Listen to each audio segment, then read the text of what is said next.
Oh, I think we're live. Yes. Okay, everybody. Hello and welcome to the Transformational Storyteller Show. I am so excited to be with you today. It's a beautiful day, the last Thursday in June. Can you believe it? I cannot. And and today I have an amazing guest. She is someone who you will love, especially my moms. You are in for a treat. Hello, Jill. How are you doing? I'm so good. Over the moon to be here with you. Oh, same. I've been waiting for this moment for a long time. And let me tell everybody a little bit about you before we get started, because this woman right here is legit. So she's a board certified health and wellness coach, and she's basically I would say the hero of moms who want their children to thrive. And she's the president and lead instructor of the Institute of Holistic Integrative Studies. Is that how I say that? Integrative. Correct. Yes, yes, yes. Okay. Okay, great. So I aced my English today. And of course, she's a mom. She's a mom who's lived with the picky eater struggle firsthand. So raise your hand in the comments if you've ever struggled with picky eating. I am gonna raise both hands. All Yeah. the hands. Yeah. So, after navigating her own son's challenging relationship with food, Jill combined real life experience with formal coaching education to help parents and teachers and coaches and anyone who mentors children make healthy meals a joyful reality and raise thriving kids. With years of experience teaching future health coaches and speaking to groups, she breaks behavior change into practical, relatable strategies that actually work. And remember, future health coaches, pay attention. And anyone who wants a speaker who's dynamic and wants to energize a group, but also get those practical strategies, I will share all of the information so that you can connect with Jill, who goes by Wellness Riot. Uh, no, it's in the show notes. I love that word, Wellness Riot. So, this show, it's all about storytelling. And I just love your story. I was so excited when you said yes to Voices of Transformation, because I was like, I need to work with Jill in some kind of way.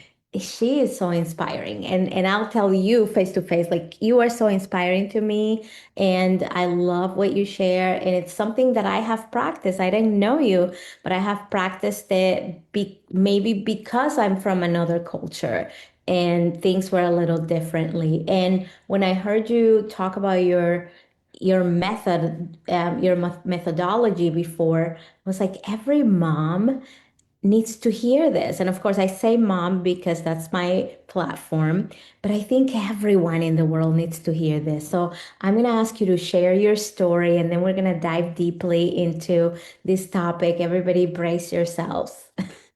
Okay. So thank you. And it started with something I think that's going to be very relatable. I was sitting on our deck at our home, and it was gorgeous weather, and we were taking in beautiful views of Los Angeles. And I was getting ready to eat with my family, and all I wanted to do was leave. I wanted to run away because dinner with my 3-year-old was always a battle. It was always a battle. And I am putting dinner in air quotes because if I just said dinner, right, you would think he was eating or there was some eating going on. Yeah. So I'm saying dinner, but there was no eating going on. And, this particular day, he wouldn't eat corn. He just ate that yesterday. Today, he didn't like it. And it was not only a battle at the dinner table, but it was expanding and impacting all areas of our life. So I was dreading the meal leading up to the meal, and then I felt guilty after the meal, and then the shopping and the cooking, and like everything was just more stressful, and it was really like impacting our whole household. And so many moms I talked to are like, yes, that sounds like me. And part of the mom in me wanted to just be like, okay, don't eat. Like, you'll eat when you're hungry. And I wanted to walk away. But we had just gotten a recent, almost a diagnosis. So we were on the path to failure to thrive with our son, which, if you know that or heard about it, I mean, the name, it tells you what is going on, right? So there's a danger of not growing in the way that you should grow as a child. And it can include, impacts to brain development, later issues as an adult, like cardiovascular disease and metabolic syndrome and infections. I mean, it's very scary. So I did not have the option to just kind of walk away. Um, but I think even without a diagnosis, right? Like, as a parent, we just want to make sure our kids are healthy. So it might be tummy issues, it might be sleep issues, it might be meltdowns. Like, we just look at our kids, rightfully so, right? Like, are they okay? Are they healthy? Are they thriving? Are they living an optimal life? We will always want to do what's best for them. So all of this kind of kept me up at night. And I had a degree in health sciences. I had taken nutrition classes. I had shelves of books about healthy eating. So I was like, why can I not figure this out? Like, why can't I figure this out? So it led me to a research project that I never really asked for. I never really wanted. But I was like, how do I get health promoting foods into this child's body? I needed to figure it out. So I did external research. I mean, I looked at books and I looked at articles and research, but I also did a lot of internal and personal research and assessments and analysis. So I was asking, questions like, what is going on in our house that's putting us in this position? How are we talking about food? Were there patterns? Yes. Were there patterns, connecting the foods that he didn't eat or didn't like? What else was influencing what he ate, right? And then finally, could I really be the only family that was having, issues at the dinner table? And as you and I both know, the answer to that last one is absolutely not. It was happening everywhere. All over our community, in our country, and the world, really. I mean, the more people I talk to, I'm like, oh, everybody is having these, or a lot of people are is experiencing this problem. Um, so as part of my research, I took a step back in time into my childhood, and I remember hearing, if you eat your vegetables, then you can have dessert. And it hit me like mind blowing. I mean, it just stopped me in my tracks. I gasped audibly. I'm like, oh, what if kids actually like vegetables, but we told them they didn't? Like, what if they actually like vegetables and we're telling them, right? Like, we talk about vegetables. I mean, it just went on from there. Like, we talk about vegetables as they're the chore, they're what we have to do. We have to get through it. They're the bad guy. And then we get dessert, we get the prize, we get the reward, we get like all this awesomeness, right? Like, we treat our kids to ice cream when they've done something great. Have we ever treated our kids to vegetables?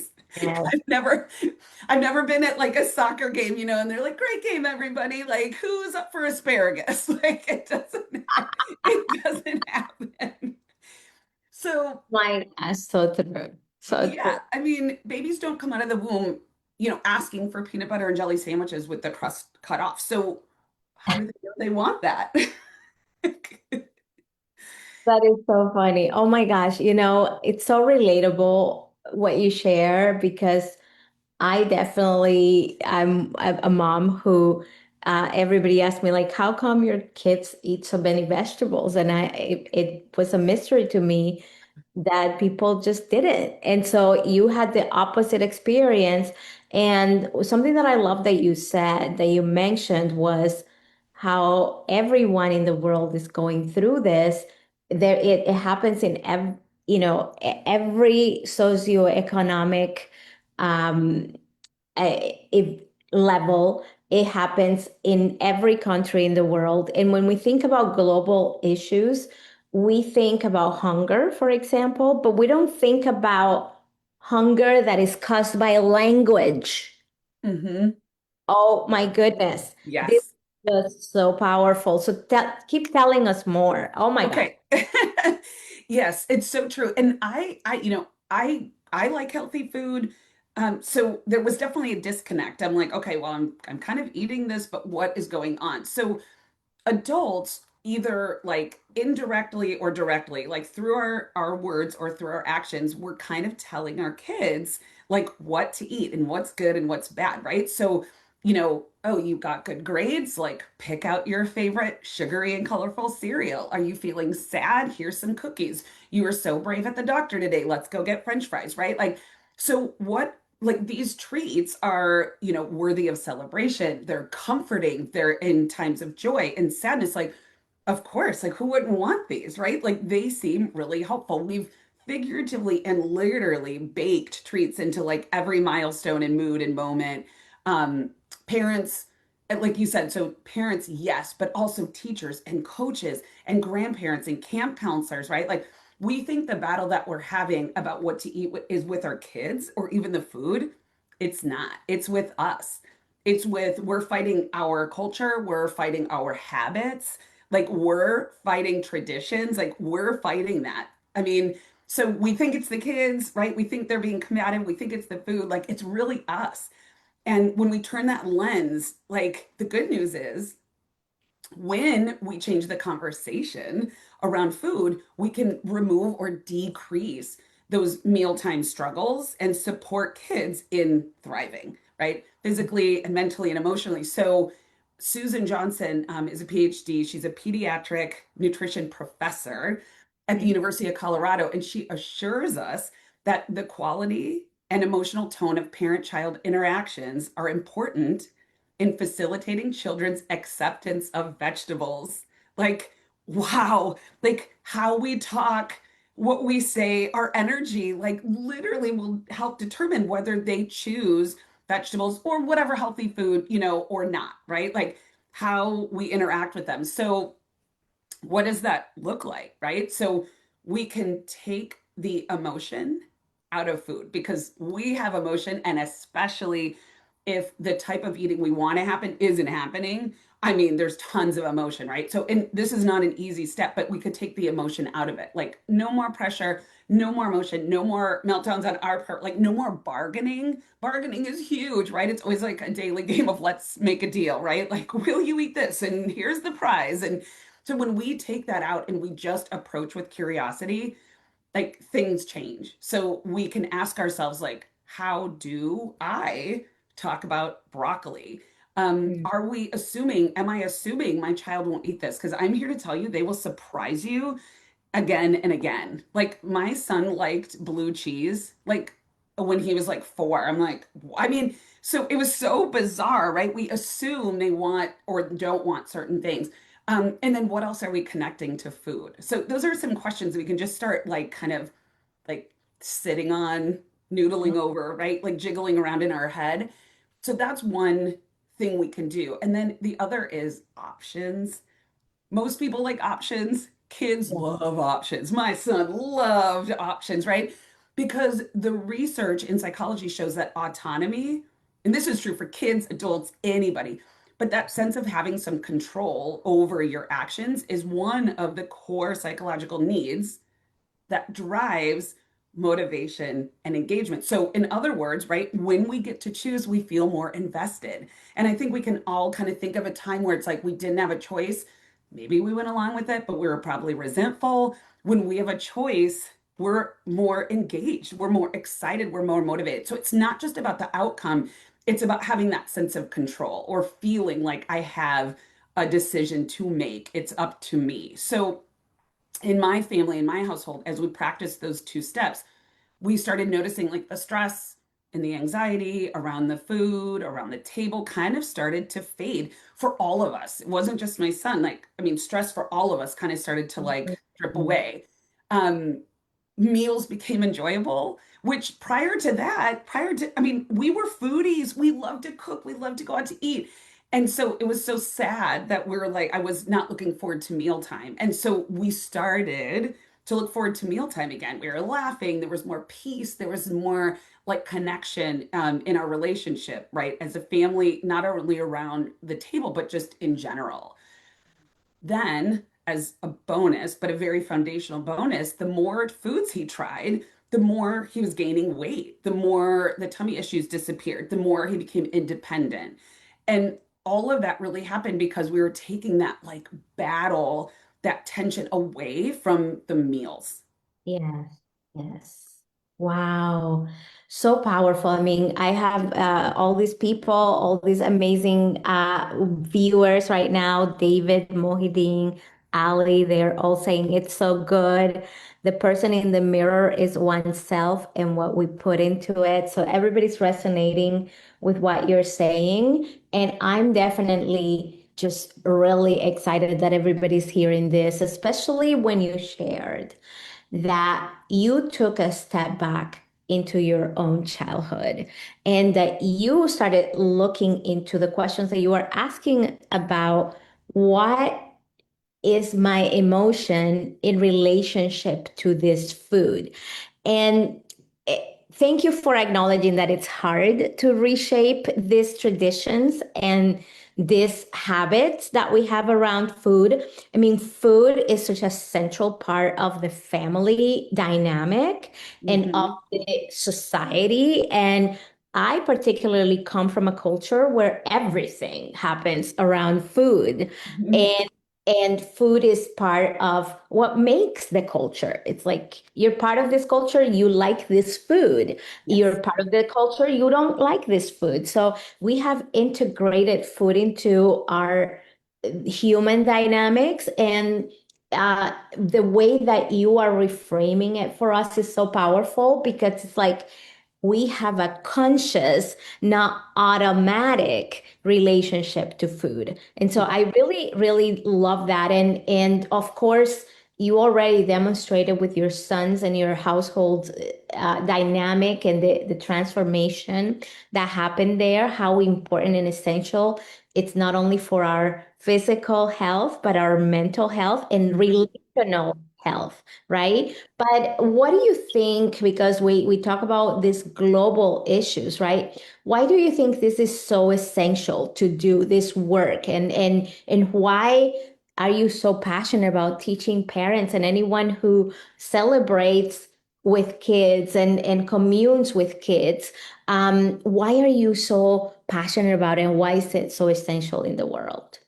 So a couple of reasons. I think one is that so we don't feel alone or isolated. So like when I started that, like research project, right? I really was asking myself, like, am I the only one that's going through this? And the more I started talking to other parents, I mean, I was like, no way. So I hope that, who's listening now, whether they're a parent or a teacher, caregiver, is like, oh, it's not just me, because it's not just you. I guarantee it, right? So there's that sense of connection and support that I feel is really important for people. And then also there's now evidence, I hope, of success. So, I want, everyone to see like the possibility and the idea of hope. So I think it's support and not feeling isolated, right? So I hear you and I see you. And then also there is a possibility. And I think it doesn't cost anything. It's not a tricky, 10-step program to implement. Like we need to take this slowly. And so I've said that before and I'll continue to say it like one step at a time. Like, what's one thing you can do? Like, we have to meet our kids where they're at, and we have to meet ourselves where we're at. Like, to turn our whole life over in 24 hours and like, we're only going to eat salads and we're only going to, I mean, it's unreasonable and it's not sustainable, right? Like, it is not going to happen. So I hope that I bring this message of like encouragement and hope and possibility that it can happen with this seemingly small, right? Like tweak of like what words come out of our mouth, and it's not making these complicated recipes and it's not hiding vegetables and it's not, very complex. So that's what I hope, the message is that you're not alone and there's possibility of change. Yeah, I love that. Hope is so huge because when you are hopeless, then I believe that you can't move forward. And honestly, if we think about the amygdala, the emotional center of our brain, when it goes offline, so we can't really access that executive functioning. We can't really find solutions to where we are. So I love that you mentioned that, and also that it's not a 10-step program. Like, I tried those. I don't like those either. I mean, if you have all the time in the world, like I'm not saying it wouldn't work, but like most families that I know like don't need one more like project, right? Like our plates are full. yeah, So if this is something we can do little by little, slowly, incorporate, and that's a great thing, about what I do as a coach and how I work with families is that like every family is different. yeah, Every family's first step is different. Every family's challenges are different. Like maybe, this family is experiencing a child that won't eat anything, and this family is experiencing children that will eat a few things, very selective, and then everything in between, right? So yeah. that's what I love about it is it's really customizable to what you need and what capacity you have as a parent or a caregiver or grandparent. I love that. And something that I wanted to highlight that I love about your message is that it's reflective but not shamey.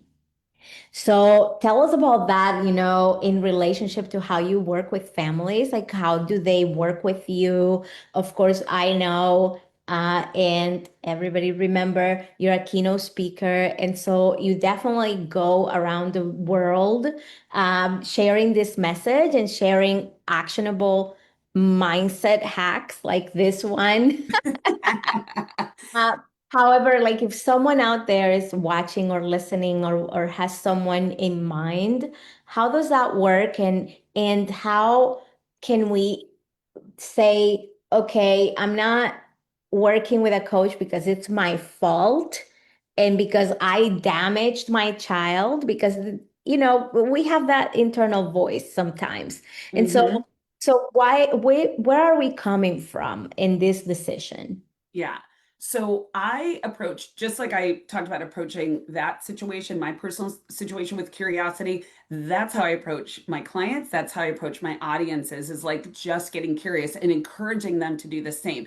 Because we're not going to get very far if I'm judgmental or if you're judgmental, right? Like, or you're shame, you feel shame about I think there just isn't a parent in the world that isn't doing the best that they absolutely can. So that is like the number one thing. We have a lot working against us. That's probably for a whole nother conversation, but we have a lot of marketing and the cereal at the, child's eyesight in the, market and treats everywhere. And we have a lot, kind of working against us. So we do the best we can. And so I start from a foundation of like, where do you want to go? Yes, it's important like where we've been, but like where do you want to go? I think looking forward is really important. Um, I went through I went through shame. I'm like, what, like why can't I do this? What's wrong with me? Like, and it's really not that, right? It's not that at all. So I think I really focus on modeling like curiosity Yeah. instead of this idea of control. And then just, depending, I ask a lot of questions. I ask a lot of questions because it's never about the carrots. It's never about the corn, right? It's about like, how do we talk about it? Why do we talk about it? Why do we eat the foods we eat? Why don't we eat the foods? How do we, I mean, there's so much that goes on. So I just like to ask a lot of questions and then help really create environments where those healthy foods just feel normal and not forced. So it's a lot of questions, it's a lot of curiosity, it's a lot of customization, and a lot of support, and a lot of what I love to do is like extract the positive in whatever those parents are telling me or whatever that audience is telling me. Like it sounds like you really care, Yeah. right? So it didn't go the way you wanted to, but what I'm hearing is you care. What I'm hearing is you're a supportive parent. And so I think that's really the way to go is that positive psychology, like what's already going well, and let's build on that rather than like nitpick on like what's going wrong. Everybody will tell, we know what's going wrong, right? So can we move forward? And really just that support as a parent that is doing the absolute best they can. Yeah. I love that so much. It's so powerful and it's so actionable because they can start with this shift that you just shared and then discover that they have some questions that resurface and to find a place that is a safe place to ask these questions and to be met with that compassion and that acceptance, but also be able to grow and expand and shift and see the results that we want to see. Because, I really just felt for you when you were sharing your story and saying, my child is not thriving, my child is struggling, and I am struggling. And so this is a place where we sometimes don't ask for help and we feel that we're all alone and it's a very vulnerable place. The last thing we want is someone to judge us or to ask us questions that feel like we are failing because we already feel that. Yeah, yeah. You don't need any help with that if you're a parent who's trying to get your kids to eat vegetables, whatever the case is, right? Like there's so much around parenting. Eating's just one part of that, and happens to be what I focus on. Yeah. But I think parents just need all the support. And that's how any human being is going to make a behavior change is actually feeling supported. So that's whether that's the parent or the child. And to your point, exactly, the more we feel like embarrassed or shamed, like we're not going to reach out for help and we're not going to make the change, right? Like, so when we're in that safe space, that's where the growth and the change happens. And it's just so exciting to see, parents like, we didn't have an argument. Like we had one meal last week where there was no argument and like we all just ate food and like it seems so like well yeah, you just had dinner, but if you're in that situation, that's a huge deal, right? It's a huge milestone and it happens like over time. So that's the one thing I always encourage people is like really notice, like really, approach with curiosity, but also notice the little wins, right? Notice the little victories. Because when you look back, say 3 months, 6 months, you're like, wow, where we were and where we are is so different. But when you're making small changes over time, it can be really hard sometimes. Like yesterday seemed a lot like today, and tomorrow's going to seem a lot like today. And it can be hard sometimes to notice, but those little wins, I would definitely encourage. Like every win's a win. Every win is a win. So we have this opportunity. The kids, right? Kids are the next us. They're going Yeah. to grow into the next us. So we have a big opportunity to support like this vibrant and healthy like next generation of us. So I say that to say, even if you don't have kids, like kids are important because they're going to grow into your coworkers and your employers and your professors and, all these people that you work and interact with. So even if you don't have kids, right, it's important that they grow up to be like healthy and vibrant. Absolutely. Yeah, I'm glad you brought it up because I was going to ask you about that. I love the next generation of us. It's really, really powerful because we don't see how issues like food, like relationship with food, really translate over time.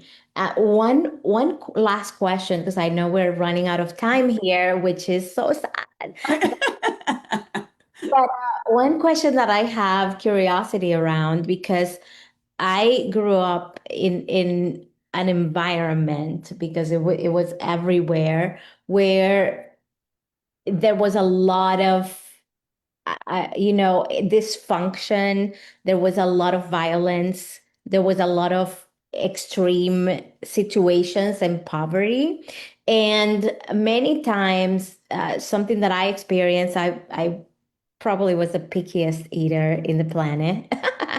And something that I experienced and many of the people around me experienced, I would say probably 90% of my neighbors and my friends in my neighborhood. I'm not sure at school who went through this because that's something very taboo that you don't talk about. But when then food is associated with suffering because of the yelling, maybe violence that may happen, and maybe there's a mom out there who, has gone offline as we tend to, has lost her patience, has Mhm. lost her cool, has maybe done something that she regrets because we all regret when we go offline. And that's what I call it, right? Like we're not connected with ourselves and what we want for our child. So our amygdala is reactive and we just really lose it. When we say lose it, it really is like we lose Mhm. our sense of self. And so, do you work with women, with, moms, with parents, with people who maybe have shame around that and need help to also regulate when helping their kid or the kid in their care to love food in a healthy way? Yeah, that's a great question. So much of what we think, and not only around food, but in this case, food, right? How we approach it, how we handle it, how we take it in, right, is connected to our memories and, nostalgia, good or bad, about our experience eating. So I think it all kind of goes back to that self-awareness. Like we can model only if something we're capable of doing, right? And so that I mean, I would say I work with parents. I work with kids indirectly through parents, because that is the heartbeat of like how the information gets passed along. What is the sense and the environment around a meal, right? So absolutely, and that's something that I work with moms, dads, parents, like on like tell me about your relationship with food, and how can we tweak that? Can we change it? What's a different way to reframe it, a different perspective? Because that really is at the head, right, of these meal times. So if we can if I can work with the mom about her relationship with food, then we can translate that into a relationship, with food for their kids. So absolutely, so much. One of the questions I ask when I coach is, what did you eat as a child? My adult clients, because Yeah. it's so informative, as to, was it junk food? Was it health food? Was it healthy food and you're rebelling because that was a bad memory? Is it junk Mhm. food and now that was delightful because it feels comforting? Like, what is that relationship? And so I love that question because absolutely and positively, we're able to only model what we are able to model, what we're able to do ourselves. I have chills all over my body. No, seriously, this hits really deeply for me. I have hot chocolate when I don't feel, when I've had a hard day or anything like that. And it reminds me of my grandma who had a cacao farm. And she taught me how to, toast the beans and, prepare the beans. And it would turn into a paste and we would, mash it and all of these things. I'm saying the steps all wrong, but I didn't know. You had me fooled. but then we would sit and enjoy the chocolate, right? And I love the hot chocolate. That's how I had it. But Yes. I don't really love chocolate. I Yeah. I just love the hot chocolate, sitting with my grandma and just being seen, feeling seen by her. She was someone in my life who really got me, who really saw me, who and that sense of comfort. When you said comfort, I felt it all over because it just brought that memory back to me. So you really helped me feel exactly what you were saying. And for anyone who's watching or listening, even on replay, please let us know if any memories came to you when you were listening to Jill talk about this. Well, our wellness riot. I have to ask real quickly. We're gonna go and I'm gonna ask you two things. Number Okay. one, what is something that anyone who's watching or listening could do today to get started on this journey? And number two, what does wellness riot mean? Okay. I love that you asked that question. Okay. So the first is, I just notice, like next time food comes up, as a topic, at home, at a game, at a party, at school. Like just notice the language. Just notice the language. And then the second, half step would be like, is there anywhere to like shift it? But I mean, I think just that awareness is so huge. We go through things like, well, this is what my mom said, and this is what my dad said, and this is how we ate dinner, and this is, you're kind of on autopilot a little bit. All parents are overwhelmed. So if you could just like kind of pause and notice, like, well, how am I talking about it? Or how is it being talked about? So that's the first step we can like take today. And then can you shift it to something closer to like just being a little curious, maybe a little bit less emotional, right? A little bit less tied. Can we talk about food like, by itself? So just notice, and then can you shift that? Yeah. Wellness Riot is because I think feeling well is should be a riot. I mean, I think it should be really fun. And I think something that I noticed that's lacking in the health and wellness industry or field, like in general, is levity and laughter. It's very serious, right? It's this camp versus this camp. And I just don't think that is the way that it needs to be. I love waking up feeling great. Like I think the foods that nourish us, like it should be really fun to feel Same. great. So that's where Riot came from. I love comedy. I love laughing. And I think that the two should come together. And I don't think they're separate, but I think they are in our world. It's like you either have to be serious and well or have fun. And I don't agree. I don't think they're same. I love it so much. So wellnessriot.com and Wellness Riot on all social media platforms. And I'm going to leave that in the show notes so that you can hire and book Jill to speak and also explore the possibility of coaching on having her as your coach and first start to notice your language and where can you shift. I love that tip. Thank you for being here and for your sharing your wisdom, your story, and your heart because I can feel your passion and that's one of the things that I most admire and love about you. Thank you. Thank Thank you you, so much. Jill. It's fabulous to talk to another positive mom. Yes, more. Always happy. Yes, I love it. Thank you, everybody, and see you next week at the Transformational Storyteller Show. Bye bye.